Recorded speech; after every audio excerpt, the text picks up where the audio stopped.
Hey, everybody. Welcome back to Twist. This is Alex, and we have a special interview for you today.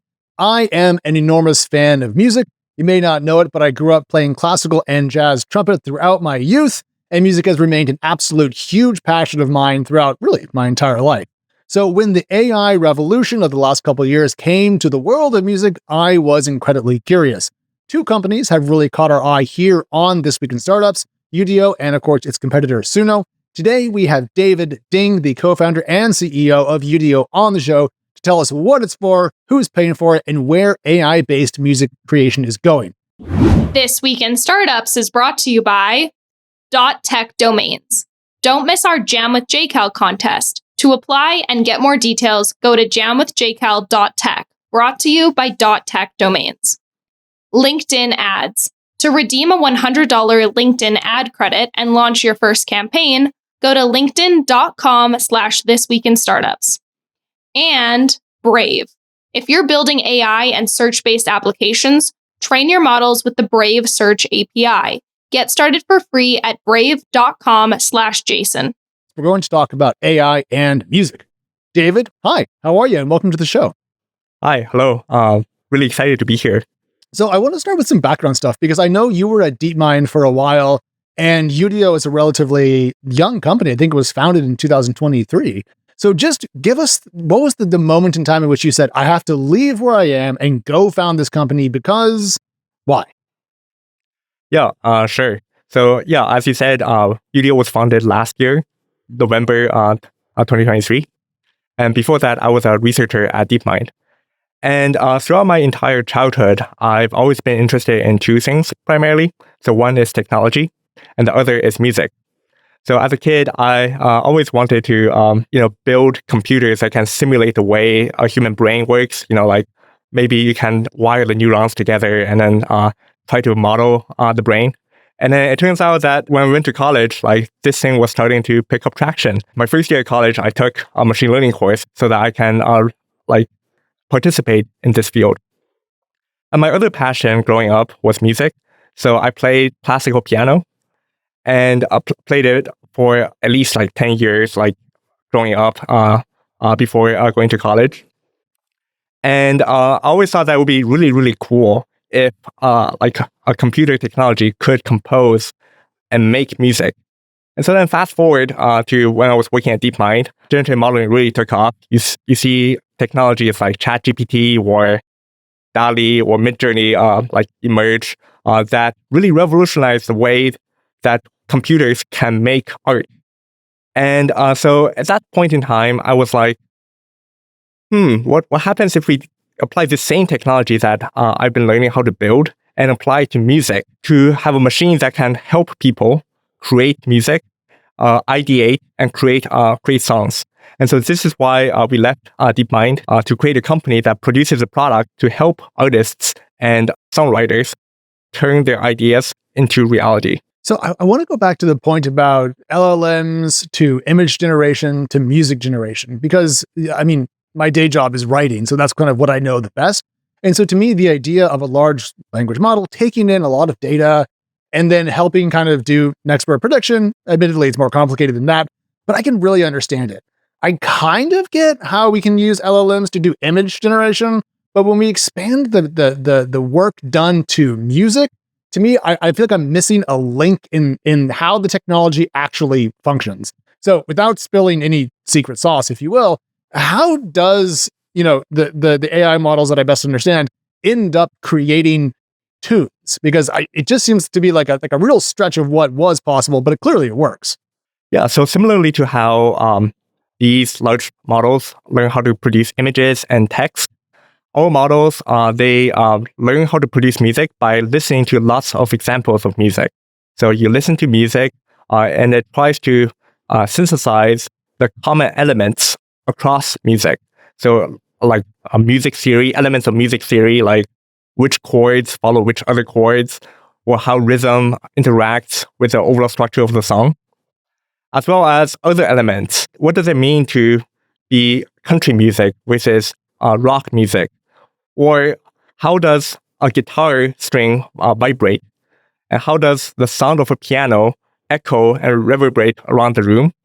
And finally, how does this all interact with the recording technology? How do you turn this sound and turn it into stereo?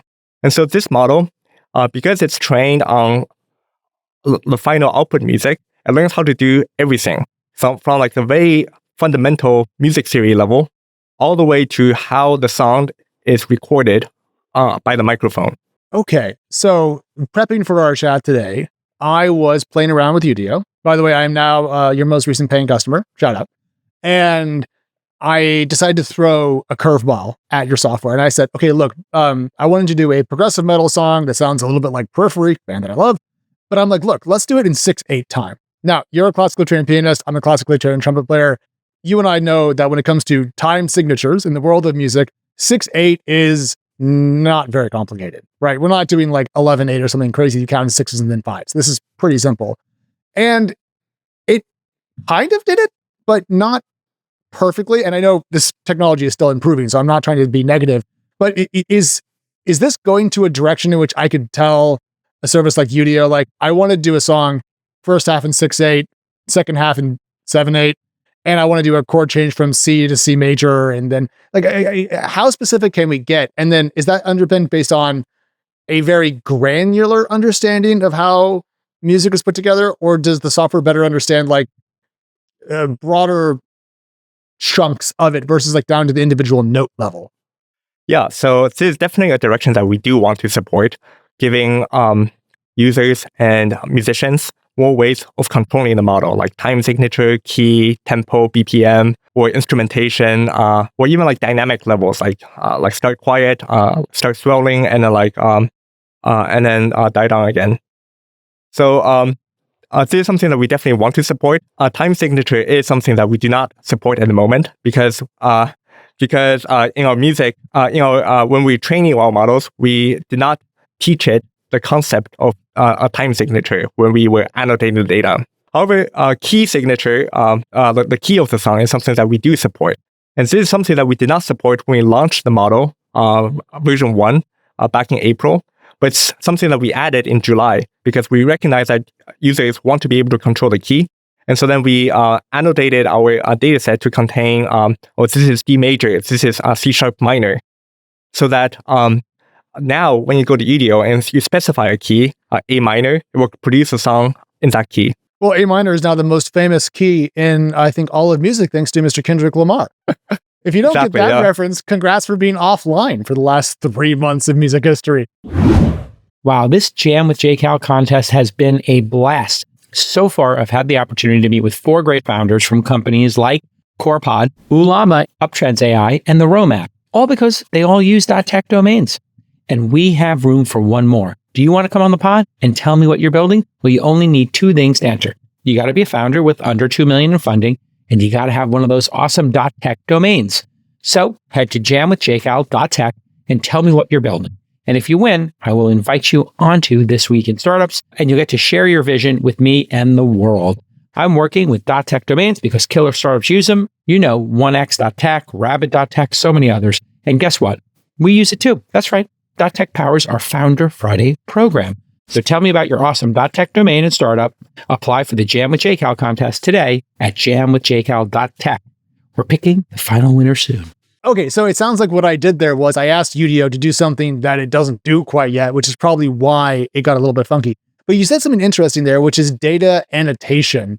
And that, I think, is the thing that I was missing, because it sounds like you guys, the human label and like help it understand, like, this is a rock drum beat in 4/4. So does that create like a flag that then the software or the model can kind of go back to and point to and understand? Yes. So by annotating the data in a training data set, you teach the model how to associate certain descriptive words with musical elements. So then it sees 3/4, the time signature, and it hears a song that's in 3/4, and it knows, 3/4, it means like you have like three beats, and then like the first beat is emphasized. When a user then asks the model to create 3/4 music, it can then like take its understanding of 3/4 and apply it to the composition of the song. It's kind of like when a human learns. If you never teach a human, this is 3/4, you can't ask the human, hey, create me 3/4 music. Even if it can produce 3/4 music, it just doesn't know what 3/4 the words actually mean. So it sounds like the data annotation then provides almost like a connective layer between music and the user's request and kind of helps natural language inputs translate to something the computer can understand as a command prompt, essentially. Yes, exactly.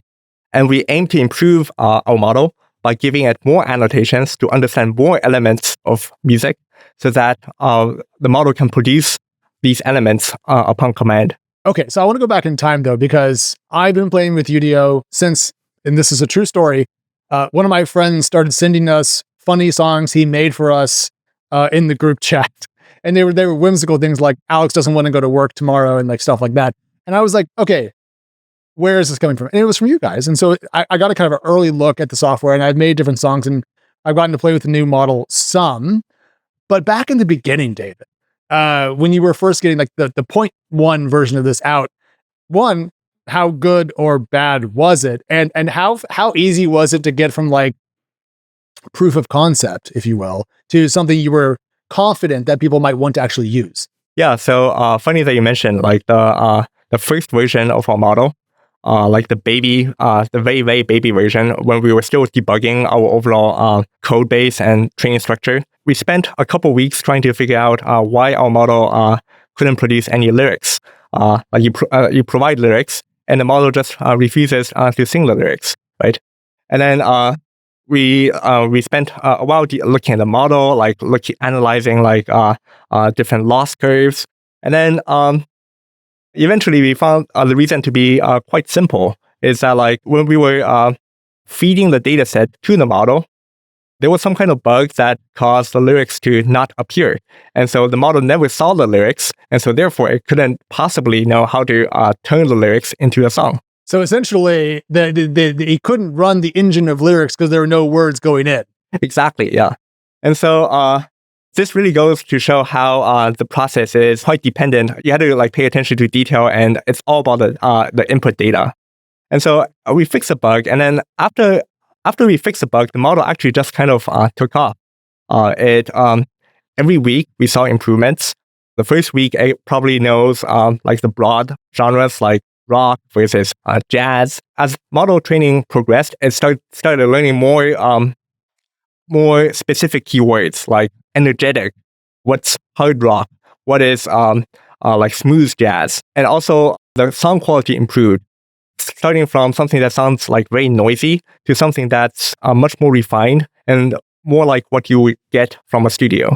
Yeah, no, the actual fidelity is pretty good in my experience. And one thing, as a fan of heavier music in general, there are certain heavy metal subgenres that depend a lot on orchestral additions that are mostly programmed. And so I'm familiar with like the current state of the art for studio music with added digital elements, if you will. And we're not that far off from this just with Udio's own creation software. So that's very exciting. But it sounds like from the point of inception of the initial, like it works, to going to market to 1.5 released in July is pretty quick. And that chart's going up in terms of model quality and fidelity and so forth. Do you think that trajectory continues for a long time, or were there early winnings, David, that let you improve faster than you might be able to now and in the future? So obviously there is a point where you start from zero and then you get something. And so that's the biggest delta. And as you observed, our audio quality is actually like pretty good, although there are still areas for improvement, which we are working towards. But the big focus going forward is additional controls for users. So giving people like more ways of controlling the music, like maybe you want to provide like a guide, like you had this melodic line already, and you want the model to follow this melodic line and add musical elements to it. Or maybe you have this like musical style, but you don't really know how to describe it using words. So how would you take this musical style, synthesize it, and feed it as an example for the model to follow? And so we want to enable these additional controls because we recognize that music creation, the creator wants to have a lot of control over the music because it's their own creation, right? And so so that's the area that we really want to focus on going forward. Okay, I want to I want to do some demos in a little bit to show people what we're talking about, because you and I have used this, of course, a lot, and they might not have. But one thing that I was thinking about is who this is for, because I am an enormous music fan. So to me, music is part of my day from kind of when I get up to when I go to bed. I'm either listening to audiobooks or music, right? And so to me, it's very personal, very important. And I know music theory and I love it. And it's key to me. Not everyone's like that. And so people have different music tastes, different consumption habits. And so I don't know, is Udio aimed for folks that want to create stuff for their own consumption? Is it more of a rough draft machine for artists as they explore new ideas? Is it a way to generate Muzak for elevators? So I guess kind of like, who do you think this is for now and in the future? So we think that Udio is for people who love music, people like yourself, and also like, artists and songwriters who obviously love music as well. We just want to create a tool to make music creation a lot easier than before. Kind of like other tools that have come, that came before in the past. Like, for example, like DAWs, sampling, drum machines. These are all innovations that turned something that was a little bit harder before. And with the aid of new technology, just making this creation process easier so that more people can participate in the creation process. And that existing artists can leverage this to try out ideas at a faster pace and come out with like music that incorporates these elements in creative ways that maybe even the creators of the technology never had in mind. I think like one good example for this is autotune. Like when autotune came out, a lot of people they had qualms about using it. It's like, oh, it's like cheapening the experience. About using it. That's a polite way of saying it. Yes, but keep going. Yeah, like people were like, oh, this thing is like cheapening the experience. Like it allows like people who can't sing to sing, and that's a bad thing. But then what really happened was like, it really transformed the industry. Like people were using it, and then people found ways of using it very, very creatively. Like bumping it up beyond the spectrum and embracing the autotune sound as a musical style, right? And so we think that with these technologies, it makes music creation easier, and people will find like creative ways of using it. Okay, so it sounds like for someone like me, a big music fan, I could use it to create fun things for myself to listen to. If I was a musician, I can use it to expand on ideas and give me new ideas. But this doesn't replace, I don't know, my spouse's Spotify account at some point in time. This is more like distinct acts of creation in the future versus passive consumption. Exactly. So, you say that you play trumpet, right? Like your trumpet doesn't replace listening to like great trumpet players of the past on Spotify, right? Because you enjoy listening to music that other people create, but you also want the joy of creating music yourself. Yeah, no, I think that's right. And what I like about the idea behind taking modern AI techniques and applying them to music is it just allows a lot more people to do stuff. David, 5 years ago, people talked a lot about low code and no code. And there was this big chat about the democratization of software development. And that's kind of worked out. But I love the idea of more power to more people. And this to me seems to fit into that. Now, on the critical side, though, some musicians are worried that they're going to be replaced whole cloth or diminished in some way. I want to run my theory past you, which is that I don't think that's going to happen, because the musicians that I love to listen to have their own very specific, sometimes experimental style that probably couldn't be replicated by even very intelligent models. So to me, this exists, if you will, side by side with kind of how music is made today. I'm curious if that's your view as well. Yeah, so so that's definitely my view as well. So I believe that people will continue making music the way they've always made music. And this is simply another tool in a toolkit that they can choose to use, or they don't have to use it. But then it just something additional, right? Like just because like electric guitar got invented, doesn't mean that the acoustic guitar got completely replaced, right? It just means that like there's yet another instrument that you can add to your band. Yeah, actually, I remember in my high school jazz band, we had a song, I think it was an old Buddy Rich tune, and it had a little bit of guitar by itself, and our guitar player played electric. And one time he forgot to turn his guitar up, so we got to that part of the song and he played and no sound came out. And our director was like, well, he was a trumpet player and he was making fun of the electric guitar for needing, help essentially. And I was like, I don't know, that seems a little bit old fashioned, but this probably fits somewhere in there. I do want to ask a quick question though about where Udio will come up, because you mentioned DAWs or digital audio workstations earlier, very much now a well-known kind of entity in the musical world. Does Udio ever become part of one of those, a plugin, an API that I can call? Does it leave the website and end up somewhere else? Quite possibly. Like we think a lot of our power users, they use Udio to come up with ideas, and then they download the individual stems, which is a feature that we allow. So people can download stems and then load the stems up in their DAW for further post-processing. Okay, so essentially they take the raw draft, bring the stems over, and then you can do more. Okay, all right. That's pretty cool. Is it hard to do individual stems? Because that implies that the model is making a collection of tracks that are then mixed together. Is that how it's always been, or is that a new change to how the underlying model works? So the underlying model always produces the fully mixed track. But then recently with version 1.5, we added the ability for users to download the individual stems, which are separated post hoc from the mixture. Oh, post hoc. Interesting. Yeah. Oh, okay. So it creates something that's mixed and then you isolate. I would have thought this the other way around, but that's why we ask questions. Yeah. Okay. So before we talk about money, stems are the individual tracks inside of a song for example, bass or guitar, piano or whatever. I just want to make sure that everyone listening understands stems. David, is that how you would define them as well? Yep. Okay, cool. So if you don't know what stems are, now you do.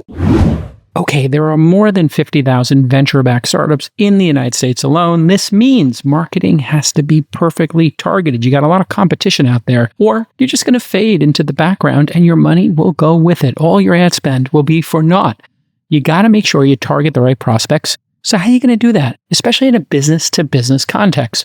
Well, the answer is obviously LinkedIn ads, where you can precisely reach the professionals who are likely to find your ad relevant. Just think about it. Wouldn't it be great to target your ads by the job title or the industry, the location that company is, and maybe even a very specific company? Maybe you got a list of 20 lighthouse customers that you want to bear hug, that you want them to know about your product or services. LinkedIn ads is going to help you do that by building a relationship and driving results. LinkedIn is the environment where people are receptive to business. They're not there for food or politics or entertainment or music. They're there to do business. 1 billion members, 130 million of them are decision makers, and 10 million of them are C-level executives. So start converting your B2B audience into high-quality leads today. Get $100 from your boy JCal, linkedin.com/thisweekinstartups to claim that credit. Again, linkedin.com/This Week in Startups, no spaces, no dashes, terms and conditions apply, because they're giving you a hundy. Okay, so Udio raised $10 million. That was earlier this year. Andreessen Horowitz was in there, a number of artists, including the producer Tay Keith. And love to see venture capital funds. Glad you guys raised some money. But my thought is this. I currently pay you $10 a month to use something like 1,200 song creation credits. I look at that and I know how much AI costs to run. People talk a lot about that. I feel like I'm burning through your bank account. So is it as expensive as I imagine it is to run the model to create music? Because it sounds very compute intensive. Yeah, obviously, it's a balance for us. We want to make sure the price is set at a point where we allow people who are curious about the technology to try it out, while being able to make this process sustainable. So we chose a price in a way to basically allow for this, to be able to sustain usage while not being very expensive. And going down the road, we definitely want to optimize our models, make them more efficient so that they can run at a cheaper cost, because we want to maintain this commitment to users, but we also want to run a sustainable business. Yeah. So we've seen this with, just to pick one example out there, OpenAI's GPT family of models. when 4.0 came out, it was one cost and then it's come down, I think, and we've seen that pretty frequently. Does that mean that you guys are able to extract a lot of efficiency from the underlying model and that this should get much cheaper to run over time? Or is there less low-hanging fruit because it's doing music, which is just, to me, seems harder than doing text? We think that there's a lot of room for improvement for sure. I wouldn't comment on whether or not it's on the same scale as OpenAI. OpenAI obviously has entire teams of incredibly talented engineers working on this, and we are a much smaller company. But we do believe that there are like similar levels of efficiency gains to be had. Okay, so essentially, yes, Udio is a smaller company. I think OpenAI has over 1,700 people now, but with work, a similar-ish curve. Okay. That's actually a really good question for me to ask. How big is the company today? What's your current staff size? So we currently have about 17 people. So we've grown quite a bit. But how many people did you have before? When we launched the company, or when we launched our model back in April, we only had 8 people. 8. Oh God. Yeah. And just because this is a startup show, let's do some basics. Remote, hybrid, or in office? Mostly in office, but some working remote. Okay. And just thinking about staffing for the rest of the year, are you going to keep hiring as aggressively as you have, or will that slow down that you've more than doubled in size? We'll probably stay a little bit more steady. Okay. So I know you guys raised from Andreessen, I mean, a venture firm that everyone watching this show knows, and you guys raised 10 milli. Is that enough money, David? Because some of your competitors have raised more, and we are in the era right now of companies that use AI raising lots of money, let's say. So I'm just kind of curious why 10 million was the number, and also, how soon are you going to be back on the show telling me about your shiny new round? Yeah, so when we started, we raised 10 million because we want to be disciplined in how we spend the money. We believe that there's some amount of truth in the idea that scarcity produces innovation. And so we try to be super efficient in a way that we use our capital to develop our models. So tell me about that, because developing a model, I mean, people talk about how models are eventually going to cost like $1 billion to put together, but that's for a very general purpose model and so forth. So for you guys, how do you ensure that your capital expenditures on model creation and improvements are cash efficient? Yeah, so one thing that we do is try to secure the cheapest compute power that's available, like the chip that's cheapest in terms of floating point operations per second versus dollars. And so we ended up choosing Google Cloud's TPUs, which we identified as offering significant savings over other chips like NVIDIA GPUs. Google's startup cloud program is one of the occasional sponsors of this show. So I just want to point out that no one asked him to say that. That was off the cuff, but there you go. So we're not being biased. Just to put it into perspective for me though, because I don't get to go to those negotiations, how much cheaper was GCP for Udio compared to competing providers? Was it a lot cheaper, or was it more of a marginal differential? Yeah, I'm not sure if I should comment on specific numbers, but it is. Oh, you should, David. You definitely should. You should drop all the numbers you can right now. Yeah, but it's definitely quite a bit cheaper, and so that's one factor.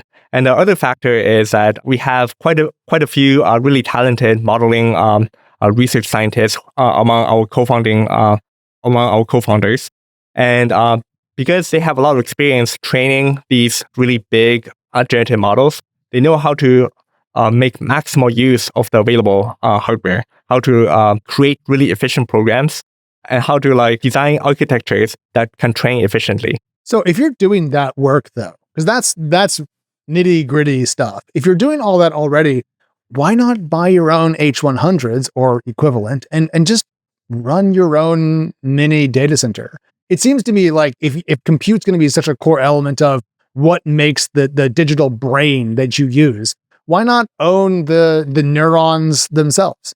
I guess for us, we as a startup, we didn't really want to deal with the logistics of running our own data center.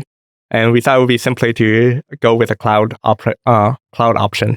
Do you see the company in, let's say, 5 years from now, just looking down the road so far that I know we're making kind of almost like a joke here, but like, do you think that you'll still be on a major public cloud provider in 5 years, or do you eventually off-ramp when you have more money and staff and so forth and do your own data crunching? Yeah, it's hard to say. Like the cost of computation on clouds has been going down. I think there's like some kind of new law, like Huang's law or something, that supplanted Moore's law about the cost of GPUs over the years. The cost of cloud computing could go down like very significantly, and it's very hard to predict 5 years down the line whether or not it will be more economical to buy your own chips or to lease them from the cloud. Okay, so Huang's law, by the way, this was, of course, a reference to Jensen from NVIDIA, I presume? Yep. Yeah, okay. So if you know NVIDIA, you know the guy. Huang's law is, and I'm Wikipediaing this live, so this is not very lettered of me, but it's a general idea that as Moore's law predicted that the number of transistors would double about every 2 years, Huang's law is that GPUs will more than double their performance every 2 years. So it's essentially an acceleration or a faster version of Moore's law for GPUs. That speaks very well for you guys, because that means that your gross margins should improve over time, just naturally as, chip companies make better chips. That's kind of cool. That's a tailwind for you as a CEO. Yeah, it's definitely something that we're very excited about, like cheaper compute, making even more powerful technologies possible. All right, are you building the next great AI product? Well, if you're doing that, you know how expensive all these APIs can be for model training data, obviously. And training AI is very expensive. That's a fact. We all know that. So you have to try Brave's new Search API. Yes, I'm talking about Brave, the privacy browser that I use every day and on my mobile phone. Brave's browser has 65 million users, and that drives a lot of data into the Brave search engine, which is the only global scale independent search index outside of big tech. And that index is available to anyone with a Brave Search API. So you're going to be able to use the Brave Search API to power your chatbot or train models, inform answers to real-time queries, and serve images, web results, even rich text snippets. The Brave Search API features an easy-to-use, intuitive data structure, so you're going to be able to get things done quickly, and its data is populated by real human interaction, not web crawlers. That's critical. And it's all done at a fraction of the cost of the major players, free for up to 2,000 queries per month, so you can try it on, play with it, really start brainstorming, and then plans start as little as $3 CPM. So here you go. If you're building next-gen AI apps or chatbots, you've got to try the Brave Search API. Get started today at brave.com/Jason. On the public cloud front, I'm going to not ask about an individual provider because I don't want you to get in trouble, but I have heard that there is a capacity crunch out there, that there's not enough total GPU-based compute for people that want it. Has Udio had any issues getting the amount of compute capacity that it needs at any point? Yeah, I mean, it's always a balance where eventually we'll be able to get the compute, but definitely at times it just takes a while for different cloud providers to be able to find the chips that are available. Okay. Now, I want to go from there to a demo so everyone can see the product that we're talking about from a compute perspective. So, David, we drew straws before, and you're going to drive because you told me that you have some new stuff to show off. So let's pull up Udio. If you're watching this on YouTube, you can see what we're doing live. If you're listening to this on Spotify or Apple Podcasts, we will narrate as best we can, but we are going to do a little bit of testing around here to show off what we can pull off. So, David, talk to me. What are you showing me? Yeah, so I'm showing you the Udio Create page. It's a dedicated, you can think of it like a creation studio where you have a list of your recent creations on the right-hand side. And then on the left-hand side, you have a place where you can specify the type of music you want to create, as well as any lyrics that you want to have. So maybe we can start very simple. Let's start with just creating like rock music. So here we can type rock. And then for simplicity's sake, I'll just create a song about New York.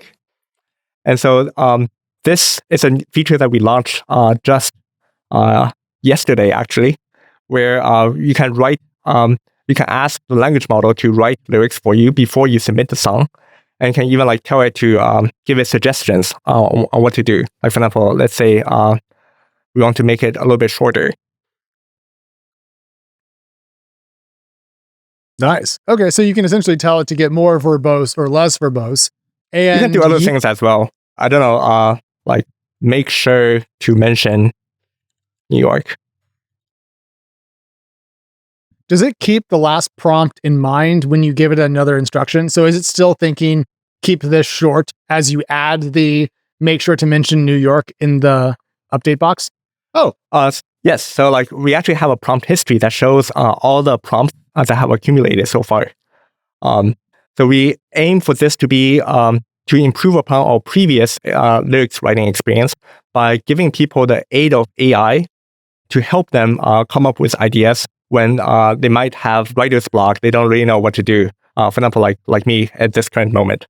And so now, like now that I have like the genre and like lyrics, I can hit create, and that will queue up this creation.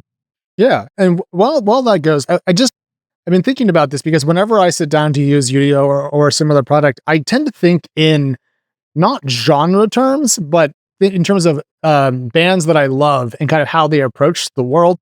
And I'm kind of curious, when you're using Udio, do you tend to stick more towards like rock, or do you get hyper specific, like make me a rock song with a touch of, I don't know, Tom Petty or something like that, because you can pull in different influences? Yeah, so I would say that I usually just stick with genre information. But for users who have a specific artist in mind, we provide functionality for a user to type in the name of the artist, and we look up the style for the artist. So we don't actually put the name of the artist anywhere in the prompt, because we don't want to create something that sounds exactly like that artist. But then, for example, when you like type in like Led Zeppelin, it will like replace Led Zeppelin with the list of genres that they are like commonly associated with. So like like maybe hard rock, maybe male vocalist, 70s, just things like that. Okay, so if I put in, I mean, this is again a niche genre, but like Periphery, it's going to think progressive metal, guitar forward, male vocals. So it'll essentially atomize an artist's name. Right. So essentially then artists become shorthands for genre and style. That's correct. And we try to make sure that like the generated outputs are definitely influenced by the style of that artist, but it's not that exact style, because that's one thing that we really do want to avoid. And we are dancing around the lawsuit here, and I'm trying to deliberately ask questions you can't answer. But yeah, thank you for answering that. Can we play this? Let's hear it.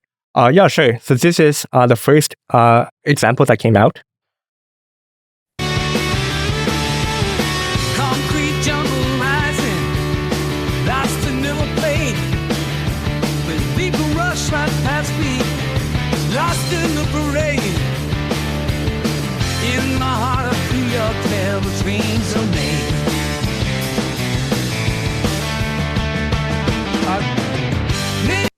It's better than something that I could write. So shout out to that.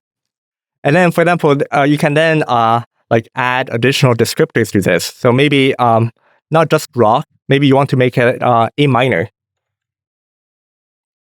And then you hit create again, and it queues it up. And so I'm curious about this though, because there's a little bit of time that goes through from when you click create to when Udio gives you the song, which by the way, to me is no big deal. But it does seem to be variable, David. So what makes it a longer or a shorter kind of calculation process on the UI side? Yeah, so on the UI side, so we submit the request over to the server, and the server reads the prompt like rock A minor and tries to figure out what to do with it before it sends it to the model. So we have some processing that goes on. We also run checks for every song that gets submitted. We take the lyrics and we do a copyright check to make sure that the lyrics are not copyrighted lyrics. And this is something that's probably a little bit overly strict right now. There are a lot of public domain songs or things that are not really copyrighted that gets flagged. But we wanted to err on the side of caution rather than not flagging something that's actually copyrighted. Okay. Now we have this new song, same idea, but now in A minor. Let's listen to the new song, Chasing the Pulse. Let's see. Concrete jungle rising, lights that never fade. People rush right past me, not in the parade. In the heart of New York, where dreams are made. I'm not sure if you have perfect pitch or not, but like it's a little bit hard for me to tell, but it's definitely a minor key. David, I'm not going to lie. I do not have perfect pitch. Indeed, if you had ever heard me sing a bedtime song, you would think to yourself, that guy plays music? Because it doesn't sound like it. So I can't tell if it's A minor or not. It did sound minor. But what hit me, though, is when in the chorus, or maybe it was the bridge, when the harmony voices came in, wasn't on the first note. They came in a little bit later, which feels very stylistic. And therefore, and I mean this in the best possible sense, like human. It felt like something that would be a music editorial decision that a human can make to say, hey, we're going to have lead singer and then the harmony come in and delay. I don't know. I'm always a little bit torn with this between going, this is the coolest thing I've ever seen, and oh God, are humans going to lose? Just because, I've sat in the guts of a symphony as we took Beethoven's Fifth down to the studs and rebuilt it, and I don't want a future in which we lose that, but at the same time, I'm going to click these buttons 100 times because it's a lot of fun. So maybe I'm part of my own problem, I suppose. Yeah, well, I think that people who play in bands, they don't necessarily, they won't stop just because there's this additional source of music. One of our co-founders actually is involved in a band, and he regularly tours the UK to perform with his band. And so I think he continues to enjoy this, right? Because it's just fun for humans to create music. And we just want to give people, more people the opportunity. Like, he can create music with his band, but previously he couldn't create music in his bedroom or lying down on his couch and then, I want a song. And previously, what would you do? You can't even do anything. And so now this is possible. Yeah. And just because I'm going to be an enormous brat, because I can, Court, one of our fine producers here at Twist, has given me a prompt he would like us to try. So, David, if you're up for it, in Zoom chat, there is a prompt entitled A Jazzy Neo-Noir Offbeat Rap Song About Dinosaurs, which is evidence that Court is Gen X, but we'll leave that aside for now. But can we give that a try? Yeah, jazzy neo-noir. Offbeat rap song about dinosaurs. Let's see what we get. The person who requested this song, for everyone who's listening to this later on, was in a punk band once. So there you go. This is what a punk fan is going to put into the Udio generation process. All right. Well, this is waiting, David. One question I had written down, just because, I love this sort of thing. What's the craziest song that you guys have seen people come up with? Because everything that I've done thus far has been pretty standard, but I'm curious, has anyone really blown your head off? Well, one of the examples of a song that took off pretty unexpectedly is a song called BBL Drizzy. It's a song that one of our users created. He himself is not a musician, but he is a comedian, actually. And so he wrote the funniest lyrics, and he used Udio to turn this set of lyrics into a song. And it ended up being sampled from by Metro Boomin, who created a beat, part of an entire Drake and Kendrick feud, and challenged people to create voices on top of this. And the funny thing is, Drake himself actually rapped on top of it. I know. It's pretty amazing watching it from the sidelines to see your tool be genuinely immersed in pop culture. We'll come back to that in a minute, but I want to play everyone this song. So here is the first sample clip of jazzy neo-noir offbeat rap song about dinosaurs. Hit it, David. Roaring through the night, prehistoric roar, lost in the city lights, see no feet hit the floor. Brontosaurus groove, T-Rex on a bowl, pterodactyl fly rhythm digging in my soul. bones of the past. We dance like we're ageless. History breathes in jazzy night. Ballad stages, echoes in the alley. Shadows keep time. Jurassic jazz notes in the moon's climb. Dinosaurs in the urban glow. Rhythms of time, let the ancients show. Underneath the starry flow, where the city and wild collide, we go. I mean, I'm not gonna lie, that's not bad. That's not bad. Brontosaurus groove, T-Rex on a roll, pterodactyl fly, rhythm digging in my soul. That is actually probably better than some stuff that I listen to on Spotify currently. Yeah, our lyrics are very peculiar. It's an artifact of language model. No. I meant all that. That was not sarcasm. I never thought I'd see Brontosaurus, T-Rex, and pterodactyl all within one rhyming couplet, essentially. Right. Again, I don't know if you answer this, but is the model that writes the lyrics the same model as what does the music generation, or are those two different models that then are brought together for this final product that we just heard? We use different models. So the model that creates the music is a proprietary model that we trained because there's nothing like that elsewhere. Mm-hmm. And the model that writes the lyrics, we just use GPT actually.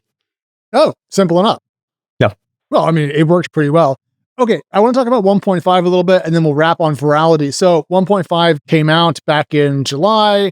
That brought key control, improved, I think it was global language, and then also audio quality. So how has been the reaction to 1.5? And then what's next from Udio in the feature context?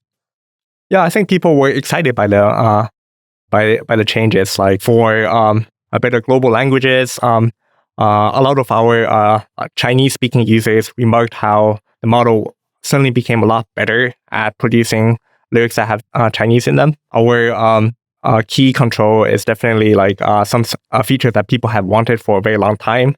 And people love the ability of like specifying the key and then modulating within the song. So you can, like specify a key for the first section. And when you extend this section, you can then specify a different key, and you can kind of like, specify your own harmonic progressions throughout the course of the song. How long until that's like super visual? Like I can imagine myself like, let's say a song's 3 minutes and I have like a line and I'm like, this chunk should be in A minor and be up tempo XYZ. And then I want 6 measures of this, that. Like, does this become a visual tool versus just something that I prompt, at least in my experience, with words? Yeah, so this is something that going forward, we do want to make more visual over time. So we recognize there are some deficiencies in our current interface that make it a little bit harder than necessary. And so we want to do like user research to figure out how best to craft the interface in a way that's intuitive for musicians. Okay. So because musicians are already super familiar with editing software and so forth, so that kind of interface will be a second nature to them. Now, I want to talk about virality, because if we go back to when you guys announced your fundraise, I think Bloomberg reported, and I have it somewhere in my notes here, that you were seeing something like 10 songs created every minute or something like that. I forget the exact pace, but how has the company been doing in usage terms in the last couple of months, and how much bigger is it compared to that April-June timeframe? Yeah, so it was actually like 10 songs every second, not minute. But people still like super engaged with the entire process. We have a very dedicated group of power users who go on Discord all the time, and they share the songs that they have created. There's actually a bit of a collaborative flow as well, where people work on lyrics and songs together. And you see this because in the final output, they will credit each other. They will say, "Oh, this song created with the help of this other user," and it's really fun to see people working on music in this way. It's kind of like how people would jam together in the past, right? And well, people still jam together, but like now we have another way for people to jam together. And I think this is also part of what music is about, like bringing people together with a common passion. I agree with that entirely. I was just thinking that, you're right. Not everyone now has to go to a jam room, which means that they don't have to get hearing loss like I did growing up in my ska band, which, rest in peace, did not make it big and turn us all into multimillionaires. I'm sad to say. Now, on the virality point, you mentioned a Discord, you mentioned power users. I learned about you guys from a friend, but I'm kind of curious, is the product here inherently viral? Because, I was sent a song about me and my friends. I like to use it, and I've been playing with it, showing it to people. And so I'm just kind of curious if that limits your sales and marketing costs because people are almost taking your product to their own networks ambiently. Yeah, I mean, most of our growth, almost all of our growth is via completely organic channels where people are just like sharing amazing outputs that they have. And then people asking each other, how do you do that? And then just spreading this way. So how has been registered user growth at the company? Is it still as quick as it was before in like percentage terms or gross number terms? How should I think about growth at the company essentially? Yeah, I mean, obviously there was a very large initial spike when we launched, but we do still see like steady growth every single month. And we believe that like once we launch newer versions of the model, there will be renewed excitement. And as people find new ways of controlling the outputs and using the model for their own production needs. Okay. All right. Well, I mean, I'm going to be watching with very close eyes because I'm a user and now a customer. But one thing I've heard from VCs lately, I think Sarah Tavel from Benchmark wrote about this, and she said that a lot of the big AI model companies, the open AIs and so forth, are going to go kind of up stack in time. And so that startups, not yours, but some startups that do build products using well-known commercial models, for example, might eventually get supplanted by their model provider, essentially going up stack and taking their lunch. Are you at all worried as a company at one of the larger model companies, a Mistral and Anthropic and OpenAI, I'm going, hey, music is cool, we should do that too, and then kind of bulldozing into your market? Yeah, so we think that inevitably in the future, there will be more companies who enter this music creation space. We believe that music is sufficiently different from text, and there's a significant product element as well. People, you want to have the right interfaces for people to interact with these models. So like a chatbot, like ChatGPT is probably not the right interface for people who want to create music. And so I think there's actually like an open question on like how to best produce this type of product. It's something that we're working towards. It's a tight coupling between the model and the product, and like getting the right level of controls in the model so that you can expose them to the user in an intuitive way in the product. Okay, and then just to wrap things up here, David, I just want to ask you one more thing before I let you go, which is, I think about Udio, and Suno is the other company that I think people best know in your space. And so I'm kind of curious, where do you see Udio today in comparison to Suno, and how many of their engineers are you currently trying to poach? So I think like we want to position ourselves as allies to artists and songwriters and producers. We want to focus on like giving them the highest quality tools available. So instead of focusing on like meme songs in particular, we want to focus on the really powerful creation tools to help creatives like make music and make like high quality music that they're proud of, and maybe eventually they want to incorporate in their other like music workflows. That was a very, very deft non-answer, but let me take another run at this. Do you consider Udio's music model to be the best in the market today? I would say so, yes. It's the only model that's that produces stereo music at like 44 kilohertz sampling rate. It's a lot higher fidelity than any other music model that's out there. It has a better understanding of genres than like almost any other music model. Okay, I'll take that. I do want to have you back though in, I was going to say a year, but given that you launched the product in April and it already feels like we've gone through 2 generations, probably sooner than that, because I'm curious to see how fast things improve, how competition evolves, and if you guys do decide to go back out into the market, because I think that given your traction, early monetization, and so forth, you should be able to raise more. So it'll be very curious. But David, thank you so much for coming by Twist. I really appreciate the information and the notes. And thank you for making a new tool for me to play with, because I absolutely love music. Yeah, thank you for hosting the podcast. It was really fun. All right, everybody, Twist is back. We do live news. If you're not with us on YouTube, see you there. We're also on every single podcast platform you can possibly find. And we are always trying to find the best and most interesting founders to explain the market as it is. This has been Udio, David, Ding, and Alex. Hey, we're out of here. you.